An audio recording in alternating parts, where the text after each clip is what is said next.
Este episodio es patrocinado por Video Escándalos Inc., la única empresa que, sin importar la ideología política que tengas, te filtramos tu escándalo en las siguientes 24 horas o te devolvemos tu dinero.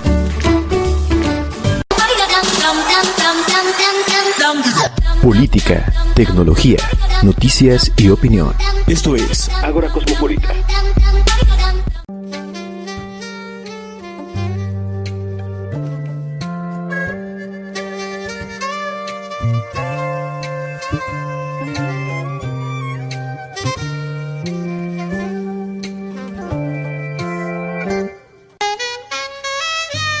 ¿Qué hubo, poda audiencia? Este es el único podcast muy pinche mamado, recontrapoderosísimo, super ultra HDCPM, Ágora Cosmopolita. Yo soy el Sabueso y como la mata sigue dando y dando, el día de hoy tenemos la edición número 3 de Entrevistas Agóricas. En esta ocasión tenemos a Gunther Hoffmann. Él tiene un podcast donde la randomness es un síntoma muy común, llamado Random Normality, y podremos conocer su opinión sobre el tema de hoy, que es la cultura mexicana.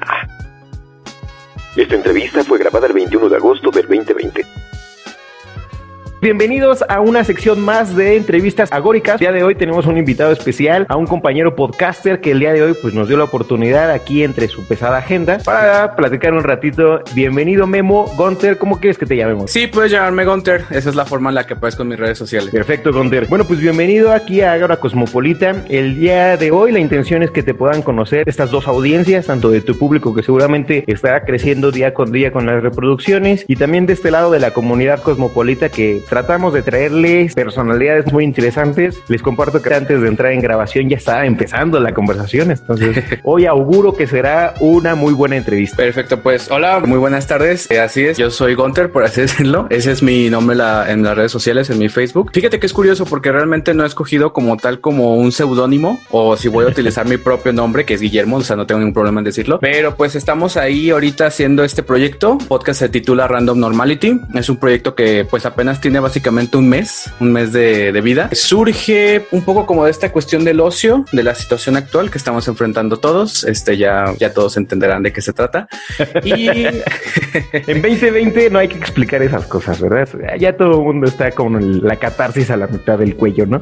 Exactamente, o sea, pues ya es como tabú, pero pues es que todo el mundo sabe de qué se trata. Entonces, pues estamos con esta situación y pues no solo eso, no, bueno, es como el detonante, pero son cosas que ya vienen desde antes, como de la idea de quizás producir algún contenido, de aprovechar como las ideas que se tienen y un poco el conocimiento básico también que hay ahí detrás de pues cuestiones de edición básica y así, y pues hacer algo, empezar con algo e ir subiendo como un poco más con el tiempo de calidad. Como tal, no diría que se quiere mandar un mensaje, que quiero mandar un mensaje con este podcast, sino es principalmente eso, como ocio y entretenimiento. De hecho, sí, es casi siempre como lo clasifico en Spotify y en iVoox, que es donde subo el podcast. Buenísimo. ¿Sabes qué? He podido identificar dos tipos de podcaster hasta el momento. Okay. Tres tal vez, pero vamos a enfocarnos en dos. El primero creo que es alguien que muy genuinamente tiene una idea, tiene un talento, tiene algo que compartirle al mundo y que ha encontrado a través del podcast otro medio más para poder hacérselo saber, para poder hacernos llegar esto tan especial que tienen. Y eso lo noto, por ejemplo, un chico de Argentina que tal vez en algunas entrevistas próximas, él hace un podcast contando la historia de su familia, de cómo sus ascendentes rusos y sus ascendentes alemanes pasaron por un montón de peripecias para llegar a formar un matrimonio del cual nació. Te lo va contando, ¿no? Entonces es una idea que probablemente cualquiera tendría si quisiera uno hacerle el trabajo de historiador con su familia y con los abuelos y con los tíos y a ver cuándo se conocieron y en qué año estaban y dónde estabas trabajando y darle todo un contexto histórico. Seguramente todos tendríamos algo muy interesante que contar, pero bueno, él lo hace en formato de podcast. Tengo como ese perfil y otro que es un podcaster hedonista. Yo hago esto porque a mí me gusta, porque he encontrado aquí un espacio de libertad, porque aquí puedo contar mis debrayes, porque aquí encontré a mi compañero luego de fórmula y ya encontramos la idea genial para ahora hacer un podcast mucho mejor. He encontrado esas historias y son podcasters que de verdad yo lo hago porque a mí esto me late. Entonces, dime tú, Gunther, ¿en qué grupo tú te ubicarías de esos dos tipos de podcasters? Vaya, yo creo que ahorita me encuentro más en el segundo que mencionas precisamente. Estar haciendo esto pues ahora sí que por gusto realmente, porque realmente, y lo estaba hablando hace unos días con unos amigos, me decían, pero pues, o sea, como que qué es lo que quieres, ¿no? ¿A qué quieres llegar o así? Y es que es eso, o sea, yo no quiero ni cambiar las ideas de las personas, ni le voy a enseñar nada a nadie. Yo lo que quiero es eso, mandar un mensaje y ahora sí que ese mensaje que navegue o que naufrague en este mar de información que tenemos al día de hoy, de tanto contenido que tenemos en las redes, pues eso. Y si alguien lo encuentra, si alguien lo ve, pues sí. Aunque lo que obviamente uno nunca puede negar es que lo que sí quiere es que su producto crezca, se conozca. Eso sí no lo puedo negar. Ahorita tengo como este gag que lo estoy construyendo así de que en mi podcast es la comunidad más exclusiva del internet. Somos unas cuantas personas ahí, sobre todo amigos y conocidos, pero pues sí, o sea, sí me gustaría que en algún momento como que se conozca eso y ya después quizás, pues no sé, a lo mejor cambie el giro o quizás siga igual. Realmente ahorita no estoy como pensando mucho futuro, sino haciéndolo, porque a veces me la paso pensando mucho y digo, no, ahora hay que hacer esto y a ver qué pasa, a ver hasta qué punto llega. Me parece muy bien y digo, es que es arriesgarse. A ti se te ocurrió, dijiste, híjole, pues es un espacio que se me está ofreciendo, pues para de aviento y empiezas, sales, publicas el primer podcast y comprendo también esa parte tuya que dices de crecer audiencias. Mira, al final es que también tú tengas el acceso a que otras personas te tengan a ti como alternativa de entretenimiento, para escuchar nuevas ideas, para lo que sea. Creo que esa es una ventana óptima que nos ofrece el podcast, porque no es específicamente una persona a la que buscas como tal vez un contenido de YouTube, que sea gente que tiene un humor específico, que sea de un país. A veces necesitan eso los youtubers, que sean de su país de origen para que le entiendan al material, o todas ese tipo de alternativas. Creo que el podcaster no importa, pues es que es un archivo de audio, tú no necesitas estar pegado ahí al dispositivo para que sepas de qué se trata esto, tú sigue con tu vida diaria y además creo que le relaciona mucho a la gente con lo que alguna vez tuvieron como experiencia la radio. Si hay gente que le gusta la radio, escucha un buen podcast y dice, órale, y se pega al siguiente, ¿no? Sí, depende mucho como de las audiencias y precisamente de eso, de los formatos que la verdad que están de moda porque la gente los consume, la gente los pide. Claro. Entonces, pues anteriormente era el videoblog, pero el videoblog, como por decirlo, lo que se hacía anteriormente, precisamente esto, estar sentado en tu cuarto con una cámara y grabarte y decir cosas de tu día, de una historia o algo así, ya está muerto. Y eso lo platiqué en un podcast con un compañero que se llama Jego, él es mi compañero principal con el que surgió esta idea, estoy esperando para que pueda reincorporarse conmigo. Él concuerda con que el formato ahorita como tal está muerto. Realmente yo siento que sí, porque si nos metemos sobre todo a las tendencias de YouTube, pues que es lo que encontramos. Ahorita travel blogs ya no hay travel blogs como Luisito Comunica, este tipo de cosas, porque pues está detenido ese business, ¿no? Pero de todos modos como que sigue habiendo este tipo de cosas y luego también el hazlo tú mismo porque estás en casa y así. Y siento que otra alternativa, que ya tiene tiempo desarrollándose, aunque yo me acabo de incorporar recientemente, es precisamente este formato del podcast, porque también veo que Spotify y que las plataformas le están dedicando como mucho a esto, de que la gente pueda subir como ese contenido a ver qué sale, precisamente porque es como una alternativa, ¿no? A eso, quizás por ejemplo estar en el home office haciendo cositas de oficina, estar escuchando algo por el estilo, a comparación de pues estar con el celular viendo el videoblog y viendo al blogger y así, porque sí son formatos diferentes, siento yo. Y curiosamente yo vengo de esa escuela del blog, yo siempre consumí blogs y entonces como estar escuchando también podcast para conocer bien el formato y adaptarlo al estilo que estoy tratando de construir. Perfecto, sí. Esta situación también creo que lo platicaba con la primera entrevista que tuvimos aquí en el podcast, que fue con Stephanie García. Ella decía, es que creo que depende mucho de qué perfil de consumidor tú tienes en cuanto a entretenimiento. Yo creo que lo que importa es la calidad del mensaje. Primero es eso, la calidad del mensaje, y entonces, por ejemplo, se puede disculpar si hay una producción algo pobre en ese aspecto. A lo mejor nada más es tu recurso, como en este caso yo empecé con una cámara Canon que me prestó una amiga y ahora estoy con el celular. Entonces, pues mínimo voy a tratar de que la calidad del contenido como que haga ese contrapeso, ¿no? Pero si hablamos de que es una grabación con un celular y estoy sus tutoriales y no se me oye bien y hay ruido y todo eso, pues eso yo no lo voy a ver, porque aparte yo también sí soy muy elitista con lo que veo, no porque decir, mis gustos son los mejores, no, hay cosas que veo y digo, no me gusta. Hay una exigencia, ¿no? Sí. Exacto. Entonces, a lo mejor podría ser que se oye como algo interesante, pero si la persona como no tiene ni siquiera como esa dedicación a uno de esos aspectos, ya sea el contenido o la forma, pues entonces no me voy a poder. Y a lo mejor no he explorado tanto, pero también debe estar, bueno, más bien si hay el caso contrario, se me ocurre en cuestiones de YouTube, de que son superproducciones quizás, o sea, canales por ejemplo ya grandes como Smosh, estos gringos. Era un canal así de dos chavos que empezaron haciendo sus cosas, entonces eran así como tipo sketches, lo que estaba de moda, luego después consiguieron mucho dinero y empezaron a hacer como producciones más grandes y ahora pues ya nada más hay uno de los dos y siento que hacen producciones como muy bien trabajadas, o sea, ya son como buenos actores, tienen buenas locaciones, pero siento que la calidad de su contenido ha decaído en el aspecto del entretenimiento. Siento que se van por la vía fácil de las comedias y los chistes, entonces ya no me gusta. Igual a lo mejor es una cuestión de nostalgia, pero a eso es un poco a lo que me refiero. Es como cuando ves a lo mejor una superproducción de Hollywood y es como de, sí, güey, pero son las mismas cosas cliché de siempre. Ganan los buenos, Estados Unidos salva al mundo. Pues bueno, no sé, a final de cuentas vende y entretiene a algunas personas. Que es tremendo, ¿no? Eso que tú dices sí es tremendo porque, digo, eso inspiraría yo creo que a cualquier persona a decir, bueno, voy a aventarme con mi contenido independiente, auténtico, pero y luego es que creo que sí es una lucha, ¿eh? Creo que no hay que ser como un junkie de las audiencias, quiero más audiencias, quiero crecer, quiero que más gente me escuche. Sí hay como que prestarle atención, también te des el tiempo de que otras personas puedan encontrar lo que tú estás haciendo, eso también creo que está padre, sí. Pero no darle ese peso total porque justamente luego caen en tendencias y ahora ya estamos haciendo el challenge tal y sé que me va a dar visitas, sé que me va a dar dinero, pero lo hago nada más por eso, no tengo realmente nada más que hacer ni nada más que decir. Creo que ese rescate no creo que sea tanto recordar o apostar por lo de antaño, sino más bien por esas pequeñas exigencias que creo que antes se las tomaban muy en serio. Como tú dices, probablemente pues tenga tal cámara y tenga tal tipo de edición, pero voy a hacer que sea lo más divertido posible para que a la gente le agrade, sea mucho, sea poco, pero que le empiece a agradar eso que estoy haciendo. Exactamente, sí, justamente eso. Los youtubers que ahorita están, hablo de YouTube porque yo es lo que más veía antes y ahorita ya casi no, también estoy muy decepcionado de la plataforma hoy en día.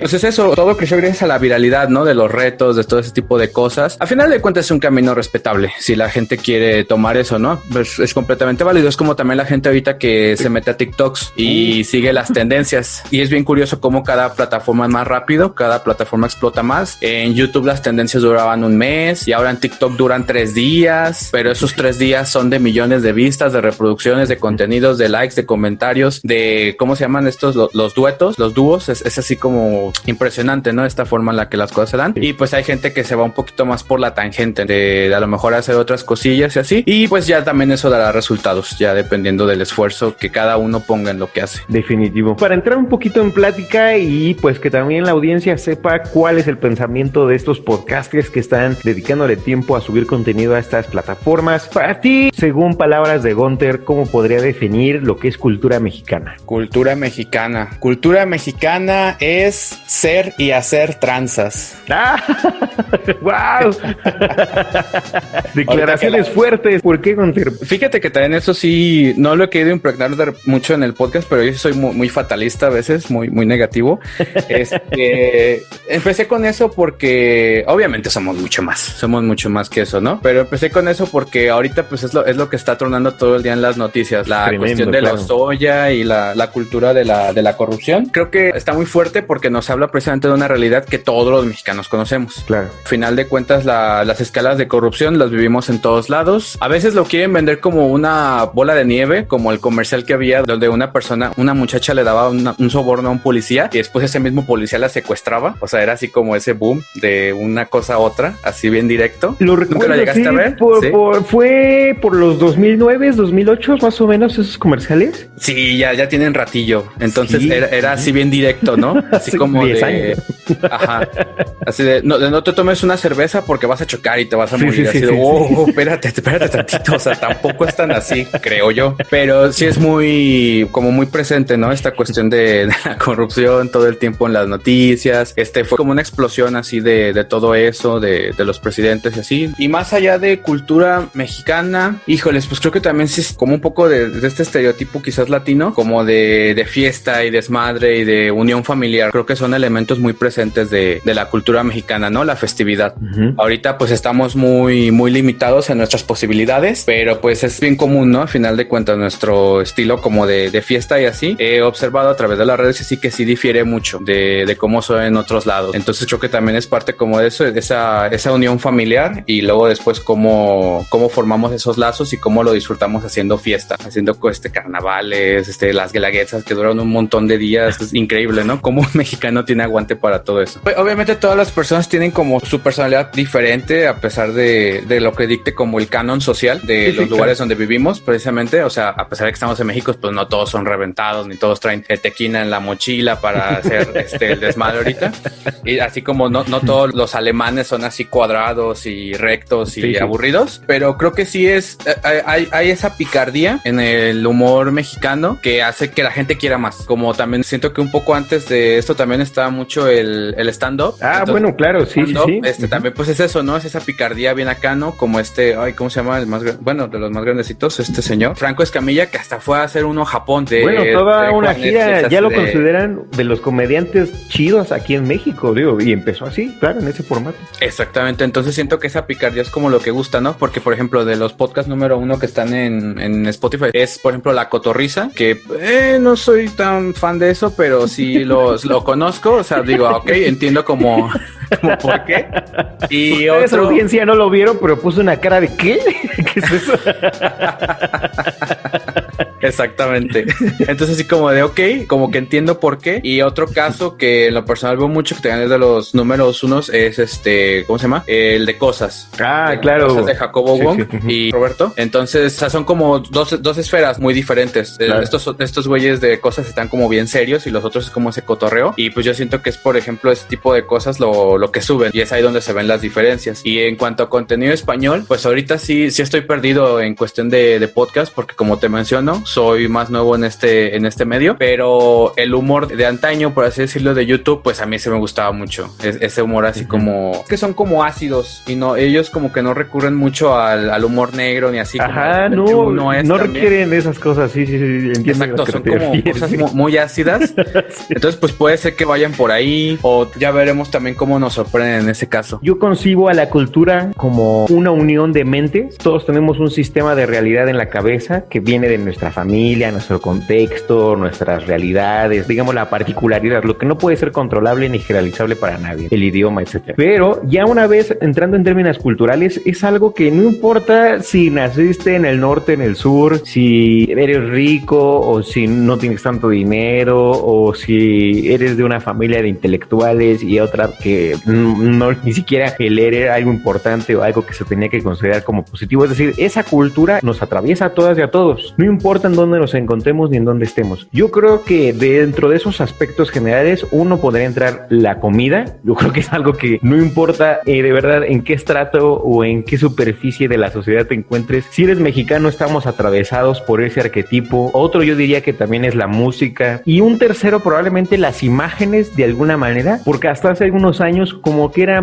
muy propio, muy fácil de identificar materiales mexicanos. Si había adquirido una personalidad, si ya había pasado tiempo, claro, también estoy de acuerdo. Tratamos de agringarnos con ciertas producciones mexicanas de aquel primer cine mexicano que comenzaba a meterle producción, no funcionó, pero hoy en día creo que no hay una personalidad de material mexicano. O sea, si yo viese una película hecha por un mexicano, sabría que es hecha por mexicanos por los actores, de entrada. Sí. Sabría que es hecha por mexicanos por las marcas que sacan, porque siempre hacen product branding en todas partes. Entonces, porque salen productos mexicanos, entonces sabría que esa es una película mexicana por eso. Es decir, ya creo que en esa parte audiovisual creo que nos hemos quedado muy cortos. No hemos como llegado a tener algo solidificado, como con, lo que digo, la música, la comida, otras cosas, que no importa cuántos años pasen, esa identidad se queda como solidificada. Esa facilidad no la hemos tenido en nuestras producciones de entretenimiento. Seguimos siendo grandes consumidores de Estados Unidos o de otros países. Casi lo propio viene a través de estas plataformas, pero en términos generales de industria, yo no he notado como que un boom nuevamente en la cultura mexicana. ¿Tú qué piensas? Híjole, es que la neta sí es bien triste como ver y entender cómo, hasta cierto punto, cómo está sometida la industria mexicana, por ejemplo, pues por Televisa y TV Azteca, ¿no? O sea, realmente tiene que ver. Se niegan a morir. Es que son como esos, quizás como un poco los medios tradicionales contra el internet, donde es que es bien complicado. Sí,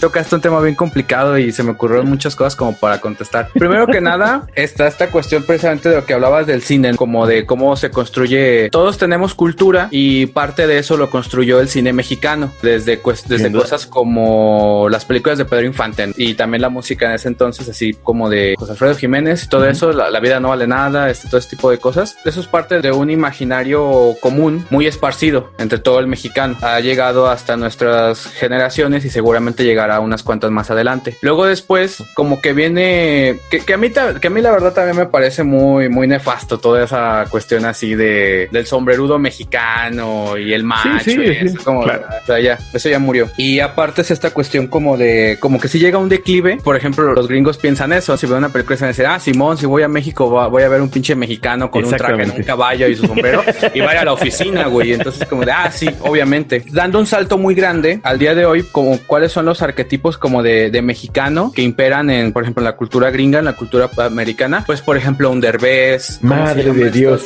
exacto, o sea, qué triste que, o sea, Derbez, o sea, a lo mejor en mi vida, es más, lo doy por hecho, en mi vida voy a llegar a tener el éxito que ha tenido Derbez. O sea, yo la verdad sí mucho tiempo vi La Familia Peluche, me gusta todavía, pero, o sea, él es como esa imagen más o menos ahorita internacionalizada de lo que es un mexicano. También cosas como Omar Chaparro, también, no sé si has visto un poco en YouTube al Escorpión Dorado, cuando es más como su personaje también como de Gabriel. Montiel. De Alex, exacto. Pues también está ya como ¿cómo se llama? En California haciendo sus cosas. Entonces, eso es como un poquito como esa cuestión, ¿no? Quizás de lo que ahora es como un mexicano, que realmente no tiene una forma tan definida. O sea, es eso lo que los define, ¿no? Como esa sátira y así, pero ya son como hombres más internacionalizados. Sí. Entonces, eso es como por un lado. Y por el otro, aquí internamente, pues la verdad es que se destina muy poco como a las producciones nacionales, y pues lo único que tenemos todavía al día de hoy pues son novelas. La Rosa de Guadalupe, las novelas que a mí me enferman, la verdad. Siempre veo los anuncios de las novelas porque luego salgo aquí a la sala con mis papás y siempre es lo mismo, la novela de Televisa, de la chica pobre que se enamora del rico y todo ese tipo de cosas. Entonces es como bien difícil que ese tipo de cosas compitan contra una industria del entretenimiento tan grande como lo es la norteamericana. Claro. Es como comparar a una hormiguita con un elefante. O sea, es muy difícil que el contenido mexicano pueda como zafarse de estos grilletes. Y después pues hay a lo mejor cosas chidas que se hacen. O sea, tenemos por lo menos un Guillermo del Toro también. Ese creo que también es como un representante bueno de la cultura mexicana que tenemos en el mundo. Tenemos algunas cositas así también buenas como él, otras producciones y así. Pero pues precisamente como tenemos la desgracia de estar sumergidos en el tercermundismo, pues eso también nos impide como eso, ¿no? Como explotar muchas veces el potencial de las personas. Tremendo, sí. Eso es como que bien triste, ¿no? Cuando ves las cosas y luego cuando ves también como quienes hacemos como ídolos, pues precisamente estar hablando de una Dana Paola, de una Belinda, que si ahora su novio es fulanito, que si una mujer se casó con el esposo de su amiga que está muerta. O sea, ese tipo de cosas que hacemos como en la cultura, como que no nos permite bien explotar y llegar a un siguiente nivel de hacer grandes producciones, que a lo mejor, te digo eso, yo soy como muy elitista, soy muy criticón, pero a lo mejor que llegaran a algo más allá, que representaran algo un poquito más trascendental. Y pues creo que esas son como un poquito las dificultades que tenemos ahí. Y pues yo no sé realmente quién las va a arreglar, porque pues nosotros estamos haciendo algo aquí, como un podcast en un formato y así, pero en ese aspecto como de las grandes compañías del entretenimiento, pues yo no sé cuál vaya a ser su siguiente movimiento. Quién sabe si en algún momento se hundan o si la fórmula que han llevado durante años los vaya a seguir llevando. Y una última cosa que quiero agregar que se me ocurrió ahorita, precisamente otro aspecto, fíjate, o sea, puede ser algo bueno así. Lo último que explotó o lo último que fue grande fue el Chavo del Ocho. Y claro que sí. El Chavo del Ocho. Fíjate que hace rato mencionabas precisamente que Brasil es como el hermano raro, ¿no? Para Latinoamérica, porque por desgracia no habla español. Es el primo incómodo. Ajá, exactamente. Pero en Brasil el Chavo es, no sé, como la Biblia. De hecho es increíble la cantidad como de atención que se le pone a ese programa. Incluso se elaboran estudios sociológicos y antropológicos al respecto. Hay tesis en portugués que hablan sobre como esa problemática. Y no dudo que sea un pilar, que sea como de esas pocas cosas grandes que trascendieron las barreras de las fronteras mexicanas. Pero pues fuera de eso no hay mucho más. O sea, son pocas las cosas. Y es eso. ¿Quién lo va a arreglar? ¿Cómo lo vamos a arreglar? Yo no sé. Ya no lo voy a arreglar. Eso que dices es tremendo, porque fíjate que sí podría entrar el Chavo del Ocho, Chespirito en general, toda la industria que Chespirito, en verdad también se empezó a exportar como producto mexicano. Sí. Yo creo que te quedas hasta corto, Yo creo que en toda América del Sur es en general el boom. Argentina, Colombia, Venezuela, el Chavo del Ocho, no mames, no puede ser. Algo que creo que en México, o sea, yo tengo como una presencia del Chavo en mi vida, pero como algo que yo veía de niño y pues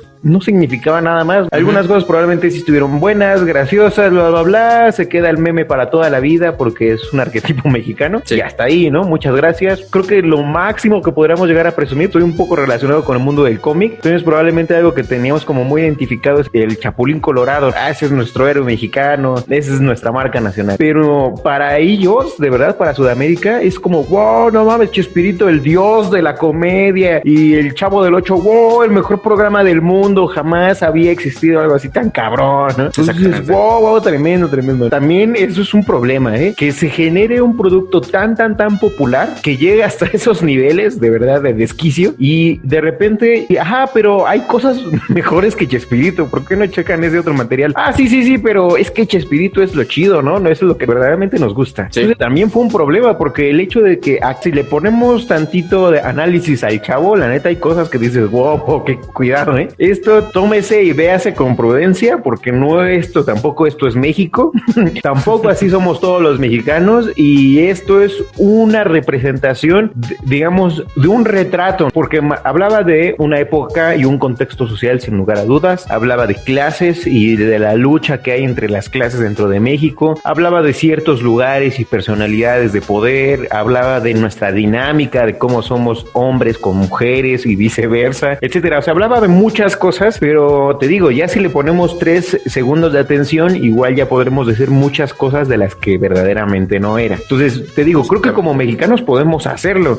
No lo pondría como país tercermundista, pero sí tiene que ver con la enorme deuda social que el Estado, el mercado y en general el desarrollo que algunos sectores sí han tenido durante mucho tiempo en México, y que es desproporcionado con lo de la mayoría de la población. Te aseguro que hay talentos desaprovechados, no nada más, digo, en el podcast pasado lo veíamos en tal vez cuestiones de ciencia, las grandes mentes, los grandes cerebros se van de México porque aquí no encuentran un nicho en donde puedan desarrollar ni su conocimiento, ni nada, de verdad, ni siquiera condiciones dignas de trabajo, mames, ¿no? Entonces, tanto fuga de talentos en cuanto a un nivel de ciencia y tecnología y de intelecto, pero también de artistas, de talentos, de gente que pudiese ofrecer mucho o que nos podría simplemente hacer ver otra ventana, ver a través de los ojos de alguien distinto las mismas historias, las mismas producciones, y digas, wow, no, ahora sí está bueno. Creo que tiene que ver mucho, lamentablemente, con la situación de deuda social, porque hay mucha gente hoy que te aseguro que quisiera con todo el corazón enviar a sus hijos a las escuelas a que se formaran, a que conocieran, a que tuviesen la experiencia, y lamentablemente no les es posible. Entonces, creo que eso tiene que ver mucho, lamentablemente. No es una justificación, porque hay gente, te digo, que ha tenido todos los privilegios y aún así hace chingaderas. Entonces, no es precisamente nada más por la cuestión del recurso, pero creo que lamentablemente, como es muy generalizable esa circunstancia, en algún momento pega en el caso en el de que toda la familia eran unos genios, pero porque no había el recurso, no había la posibilidad, pues caramba, ¿no? Terminaron trabajando de lo que pudieran. Eso creo que tiene que ver mucho. También porque a pesar de que a una persona de a pie tú le dijeras, oiga, ¿y usted qué política tiene? La mayoría de la gente yo creo que te diría, a mí ni me interesa la política, yo no le voy a nadie, yo ni siquiera voté, bla, bla, bla. Pero la realidad es que muy probablemente esa persona en realidad sea conservadora. Es decir, tenga pensamientos de derechas, tenga pensamientos de que así las cosas están bien, etcétera. O sea, todo este cúmulo de pensamiento, de sistemas de creencia, también nos hacen estar buscando siempre un tipo de contenido. La pobrecita que se encontró a un novio rico y guapo y la salvó y ahora son muy felices. Y esa historia la ves en todas las novelas, en casi todas las películas mexicanas. Si es gracioso, entonces tienes que decir un chingo de groserías y tienes que ser alburero y tienes que meterte con ciertos chistes sexosos para que la gente le interese y diga, entonces me voy a ir a divertir, porque eso sí es verdaderamente comedia. O sea, lamentablemente, caramba, nos han puesto ciertos sistemas de creencia que a veces ver cosas alternativas, otras formas de contar las historias, que ya el protagonista no sea el mismo de siempre, que ya los buenos no siempre sean buenos ni ganen, también nos hace ser como tener un tipo de resistencia, digámoslo así, a abrirse a este tipo nuevo de alternativas, de panoramas. ¿Tú crees que sí sea algo así? ¿Que si en realidad haya un verdadero conservadurismo por ahí metido que en muchas cosas no deja que avancen para ningún lado las cosas. Sí, realmente sí está muy cabrón, sí está muy fuerte la cuestión como del conservadurismo, tanto como esa postura política de todo lo que implica precisamente eso, pensar que las mujeres van al hogar, que los hombres van a trabajar, ese tipo de cosas que son parte de la cultura, y también un conservadurismo más definiéndolo como el hecho de mantener las cosas así como están, así precisamente, claro. No, pues ¿para qué hago esto? Si no me va a funcionar, si no voy a hacer, o sea, hay poca cultura y pocas oportunidades, es decir, a la cultura que tenemos le hace falta una contracultura, que esa se construye en las escuelas, pero el problema es que la contracultura que se construye también, pues es luego muy elitista, entonces el problema es ese, es el pobre es pobre porque quiere, pero no, eso no es cierto, esa es la cosa más falsa del mundo. Es que es bien complicado porque precisamente siempre eso, ¿no? Hablamos de ídolos, de figuras, de cosas así que nos motiven a ser mejores, pero también es eso, a lo mejor tú ves una película y dices, Simón, a lo mejor la película, pues pongamos eso, ¿no? Trata de un inmigrante, pues como tipo creo que sí la has visto, la de Guten Tag Ramón. No la he visto, pero he escuchado hablar de ella. Por ejemplo, esa película es como parte de esa representación de la realidad mexicana con un enfoque un poquito diferente a lo tradicional, donde es un chico del norte, no me acuerdo de dónde, que se llama Ramón, y entonces él es pobre y solo tiene o irse a Estados Unidos o hacerse narco, y entonces encuentra una tercera que es irse a otro lado, pero irse a Alemania. También es un poco como la cuestión de las novelas, de que al final de cuentas se hace rico por arte de magia, pero sí hay un momento como muy real de la película donde él llega y él empieza a trabajar de lo que pueda, de lo que sea, y poco a poco empieza a ganar unos poquitos euros y los manda a su mamá, y al final pues es eso, ¿no? O sea, lo regresan y todo, y pues ya se acabó. O sea, de todos modos nada más fue como vivir un sueño, tener un poquito de sustento y no pasó nada. O sea, a lo mejor dio un paso pero no trascendió, a lo mejor porque uno sabe cómo iniciar pero no sabe cómo darle seguimiento a las cosas. Entonces precisamente como elementos que faltan en la cultura. Tremendo, ¿no? Pues ahí está, de Gunter para ustedes, recomendación de este fin de semana, Guten Tag Ramón. Hay una muy buena que se llama Sueño en otro idioma, te invito a ver esa película, es bellísima, pero nuevamente es una película que rompe el estereotipo de que normalmente me encontraría en una película mexicana. Bueno, esto no te vas a encontrar absolutamente nada de lo que esperarías, la verdad es una muy buena producción. Okay. Otra recomendación, Sueño en otro idioma, para que ustedes se den un deleite este fin de semana. Probablemente no tenga nada que ver con la primer personalidad de Guillermo del Toro, pero me gustaría saber tu opinión sobre esta persona, Chumel Torres. Ay, pues muchas gracias por habernos sintonizado el día de hoy. Aquí termina esta sesión. Aquí termina esto. Híjole. Ok. Mira. Ya, pues perdón por el suspenso. Pues mira, es que yo conocí a Chumel, no en persona. O sea, yo supe de su existencia cuando él trabajaba en No Me Revientes con Yayo Gutiérrez. Ok. No sabes de esa historia, ¿verdad? No. Aparte. Ok, entonces ahí te explico. Entrando al YouTube mexicano, que son de mis tiempos de antaño, cuando tenía 12 años, ya tengo 24. Yo veía mucho YouTube. Mi YouTuber favorito siempre ha sido Yayo Gutiérrez. Es un mamón de primera.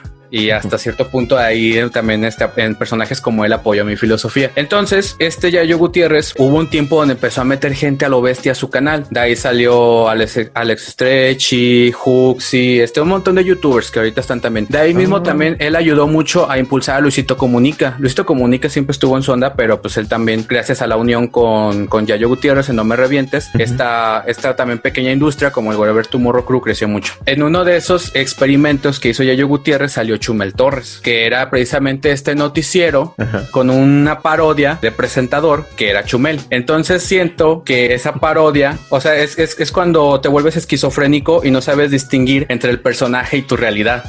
Entre el personaje y tu identidad. Entonces se fusionó ahí, porque Chumel llegó a un punto donde él era tan alto y tan querido en No Me Revientes que dijo, ya no necesito a Yayo, y se fue, y él empezó solo. Tengo entendido que también ahorita él es más como un tweetstar, o sea, todo el tiempo está en Twitter y así. Realmente ya le perdí la olla. Lo último que supe fue precisamente el escándalo que tuvo hace con la CONAPRED. Ajá, exactamente. Y el problema es ese. En México hay muchos especialistas, mucha gente que sabe, mucha gente que conoce, ya lo habíamos dicho los científicos, sí. Y la voz se le presta a personas que no deberían hablar de temas que no conocen. La verdad, que yo aquí estoy haciendo como mi lucha por contestar bien las cosas, pero cosas que no conozco bien, pues no hay nada de malo en admitirlo, en admitir que uno no sabe las cosas, en ser, ¿cómo decirlo? En ser humilde. No hay nada de malo en eso, pero pues tenemos muchas veces gente que sale y dice cosas que no debe ser, o sea, que no les importa, que ellos no son su ramo, y pues salen cosas como Chumel. Entonces Chumel es pues como intento de un hombre serio, conocedor, de un político, como Cayo de Hacha, pero pues que realmente son más... no sé, es como... Pues sí, es que son gente que no sabe bien de lo que habla, salen a los medios, y también es parte como pues de eso, ¿no? O sea, son la polémica, son lo que la gente quiere ver, lo que la gente quiere oír, y pues la gente está ahí siguiéndolos y haciéndoles más grandes, ¿no? Alimentando esta hoguera con gasolina. Pues ellos siguen creciendo y creciendo y creciendo, pero no son las personas más apropiadas para hablar de este tipo de temas. Ese es el caso, que muchas veces es un problema realmente de cualquier persona, ¿no? O sea, meterte como en lo que no te importa, hablar de lo que no sabes. Siento que es un poco el caso de Chumel. O sea, él empezó como una parodia de un presentador de noticias, porque las noticias que presentaban en esta sección de No Me Revientes eran sobre todo mucho así como de política y de así. Entonces es como la continuidad de eso, pero es cuando ya no sabes dónde está el límite, dónde es la raya entre tu realidad y entre el personaje. Tocaste algo muy interesante y realmente para ahí va la intención de estas preguntas. Yo creo que siempre es viable hacerle la invitación a todas las personas que quieran intentar ingresar en el mundo de los youtubers y del podcast. Háganlo, está bien. Exacto. Si tienen algo que comunicar, mucho mejor. Si es un desahogo como para muchos de nosotros, también no hay problema. Pero hay una diferencia que sí veo con toda esta bola de personas que acabas de comentar, y es que lamentablemente, coincido, tiene que haber una parte en la que se les pierde el piso y a ver, güey, tú estás en esta onda, esto es lo tuyo, por favor, síguele a lo que eres bueno, por favor. En otras cosas, sí, no eres tanto, sigue a lo que eres bueno. A mí, honestamente, nunca me gustó Chumel Torres. Yo lo conocí porque a una novia que tenía en ese momento me empezó a mandar links de ese güey, y yo como, va, el pulso de la República, ok. Digo, me habré reído seguramente de algunas cosas que sacó en sus videos, me habrá gustado algún video, seguramente sí, pero es como el Escorpión, como ahorita dijiste. Yo al Escorpión lo he escuchado hablar de política, invitó creo que a Almida hasta el Escorpión al volante y esas cosas, sí, pero lo hace como comediante. El personaje que es un troll va y le dice madres, le insulta y se burla de él, y pinche Peña Nieto y pinche Peje, y se burla, y está bien, es comedia, me río, me burlo, bla, bla, bla, bla, bla. Pero si aparte, güey, todavía me quieres instruir, exacto, y quieres usar tu burla para sentirte de alguna forma superior, entonces ya ahí es cuando yo ya empecé a decirle a Chumel Torres, a ver, güey, tú ni sabes de esto, y digo, no nada más por la situación de tienes que ser un economista para hablar de economía, tienes que ser un político para hablar de elecciones, no nos vayamos hacia la tecnocracia. No me digas que tu burla o tu sketch burlón o esa mamada que tú hiciste es una crítica social o es una sátira o es un movimiento de protesta contra la represión contra los medios de comunicación. O sea, no mames, güey. ¿En qué sentido tú te volviste relevante en el análisis político de tu país cuando la mayoría de las cosas ni siquiera son inteligentes? Todavía dijeras, creo que por eso en su momento Broso tuvo mucha fama o comenzó a ser popular, justamente porque era un payaso pendejo, pero decía cosas muy cabronas, decía cosas que eran en serio, daba reportajes que normalmente jamás verías en Televisa o jamás verías con López Dóriga. Ese güey las decía y echaba la grosería y echaba el desmadre, pero decía, hay contenido en su crítica. Chumel Torres, siendo comediante, haciendo comedia, quería que se le diera seriedad a esos comentarios o a esas reflexiones.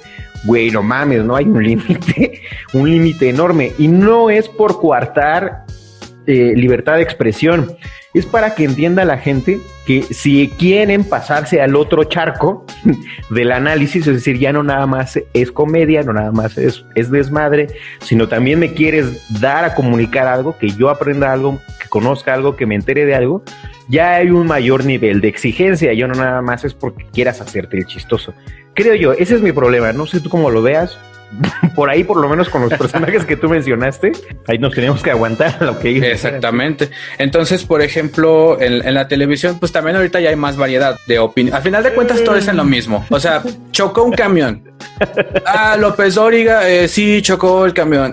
Fulanita de tal, chocó el camión, indignante que el gobierno no haga nada para que los camiones no choquen. Y luego sale otro noticiero y cómo es posible que esta gente la dejan manejar y al final de cuentas chocó. O sea, es siempre la misma noticia con otra cosa. Al final de cuentas tú puedes cambiar el canal, lo que sea, y es también lo que puedes hacer aquí. A lo mejor te gusta alguien que habla de humor negro o algo así, pero pues tú sabes que no vas a llegar con una persona que es un poquito más sensible a esos temas y le vas a hacer un chiste de eso. Bueno, yo digo que es obvio porque es mi sentido, pero por sentido común debería ser para todos. Es que ese es el problema, Gunter, justamente. Y lamentablemente no hay ese filtro de sentido común en esas decisiones, lamentablemente. Y es que las mismas plataformas, el mismo contenido, todo, se ha esforzado precisamente como en destruir ese sentido común. Realmente es bien difícil mantenerlo. O sea, porque por ejemplo todas las noticias te dicen ten miedo, ten paranoia, la corrupción, somos corruptos, el pobre es pobre porque quiere y así. El chiste es romper eso. Y precisamente es algo muy difícil en un país donde parte de la cultura es que no haya educación, que no haya acceso a esa posibilidad de desarrollar un pensamiento. El pensamiento crítico jamás es fomentado en nuestra educación, ¿eh? Y eso creo que también tiene que ver con la cultura mexicana, sí. O sea, obviamente uno nunca puede saber bien quién sí dice la verdad completa y quién no, pero siempre tener ese pensamiento crítico, siempre dudar, siempre decir, bueno, yo sigo a Chumel por X o Y razón, pero pues sé como cuál es el límite de este personaje, ¿no? Exacto. Excelente, Gunter. Me parece un bellísimo mensaje para ya ir concluyendo esta entrevista. ¿Qué te gustaría si alguien fuese a contarle a alguien más sobre lo que se trata tu podcast? ¿Qué es lo que te gustaría a ti? ¿Qué es lo que te gustaría que contáramos de tu podcast? Ok, chévere. Precisamente el nombre es así, o sea, es Random Normality, nada más en inglés, pues para ser mamador,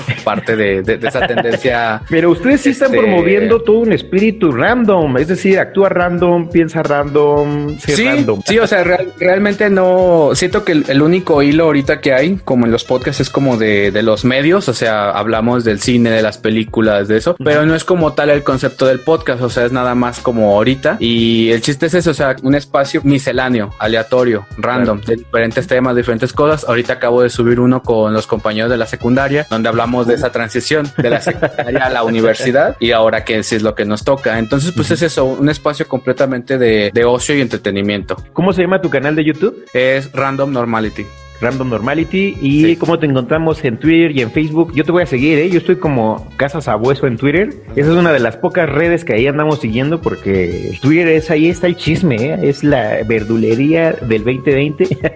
Exacto. En Twitter es @randomnormalit1. Así me puso el Twitter. Así también me pueden encontrar. Bueno, pues la verdad me dio un gusto conocerte. Pues también te agradezco yo a ti mucho por esta oportunidad, por este espacio. Y pues sí, siempre estamos aquí al pendiente y dispuestos a hacer colaboraciones. Con esto pues estaremos concluyendo esta emisión de Entrevistas Agóricas.